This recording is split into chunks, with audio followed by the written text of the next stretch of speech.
Now at this point, they're going to ask you a question and you're going to have to make a decision.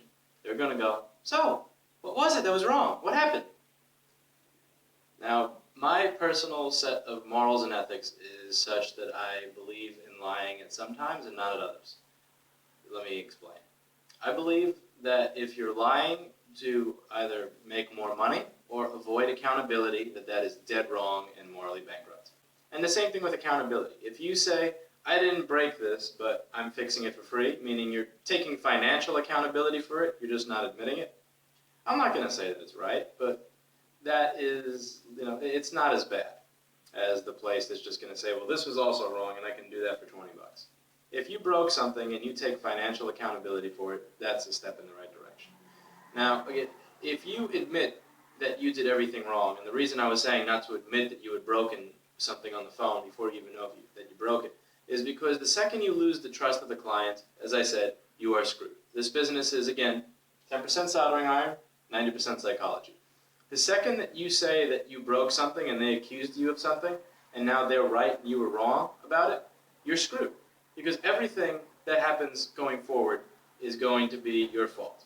If that customer comes to the store and double parks next to a police car on First Avenue and gets a ticket, that ticket is your fault.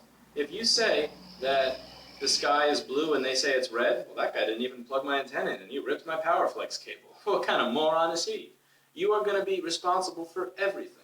Anything you say in the future and anything you say now about what's actually happening is going to be filled with doubt because they accused you of something that you did wrong, and you said, oh yeah, I did fuck that up. Because once you fuck up, a lot of people will let you come back from it, but there are some people that will never let you come back from it.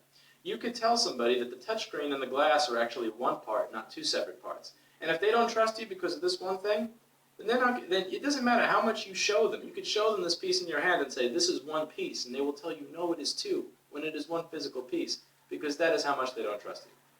In this business, it is important to retain the trust of the customer and the confidence of the customer. And sometimes telling a white lie to the right people is worth avoiding the headache and the hassle.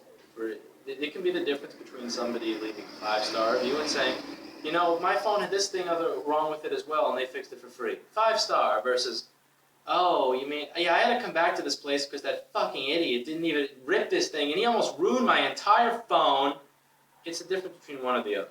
Now, I wish that we lived in the ideal type of society where most people fit into the first type of person.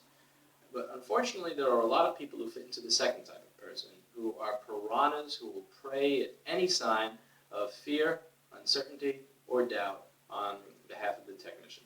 And I'm okay with the idea of a technician or myself handling this 5% of the population in the manner that I had mentioned previously. Again, it is never okay, regardless of how irritating somebody is, regardless of how much you don't like them, regardless of how wrong you may think they are. If you did something wrong, you need to take accountability for it, and you need to fix it without charging any money.